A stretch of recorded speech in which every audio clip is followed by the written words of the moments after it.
So there's this story in the Bible, in Matthew 22, where Jesus is hanging out with some religious leaders of the time. And they were all asking him questions, trying to get Jesus to say something that would prove that he wasn't God's son. One of them asked him, "Teacher, what is the most important command in the law?" As in, what's the most important rule in the Bible? And Jesus answered in a way that no one really expected. Jesus said, "Love the Lord your God with all of your heart, with all of your soul, and with all of your mind. This is the most important commandment." Now, I agree that we should love God with all of our hearts and all of our soul, but how do you love God with your mind? That's always been the part of this verse and this story that didn't make sense to me. Well, here's what I think. I think we love God with our mind by being curious, by asking God all of our questions, by trying to discover and understand who God is and what he wants for our life, and by using the brain that God gave us to learn as much as we can about him, and then to tell others about him as well. And that's what we're going to be doing in this series. We're going to be asking questions and using our minds to love God. All right, let's get to the questions. Here's the first one. Why did God create life in the first place? That's a really good question.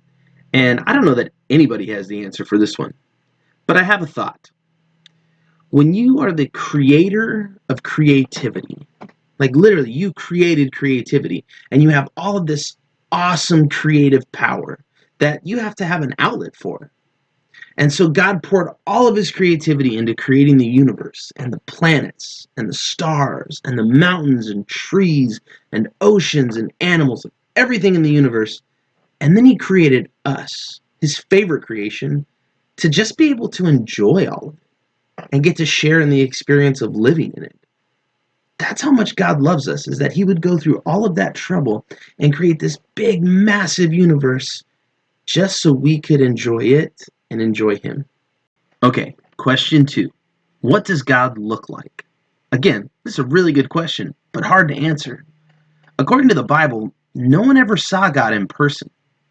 But God did give people some visions of heaven and what his throne looked like, and these passages are really cool.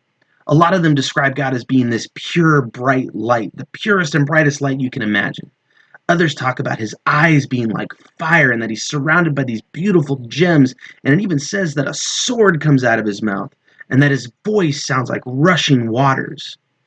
I understand 2 things from reading these verses. 1, God is indescribable, and 2, he's super impressive. Our last question is probably my favorite. What happened to the dinosaurs, and why aren't they in the Bible? 2 things. 1, remember that the Bible isn't meant to be the entire history of the world. It's a story about God's love for his people and how he's willing to do anything, even sacrifice his own son, to save us. And 2, look at these verses in Job. Look at the behemoth. Look at his strength. His tail extends like a cedar tree. The muscles of his thighs are woven together. His bones are like tubes of metal, and his legs are like bars of iron. Some people say that the writer is describing an elephant, but when's the last time you saw an elephant with a tail like a cedar tree? Or what about this verse? Can you catch the Leviathan on a hook? He has rows of shields on his back. Flames blaze from his mouth. The sword that hits him does not hurt him. He treats iron as if it were straw, and he is a creature without fear. Again, some people think this is just a crocodile, but I've never seen a crocodile like this before. These things sound like dinosaurs to me.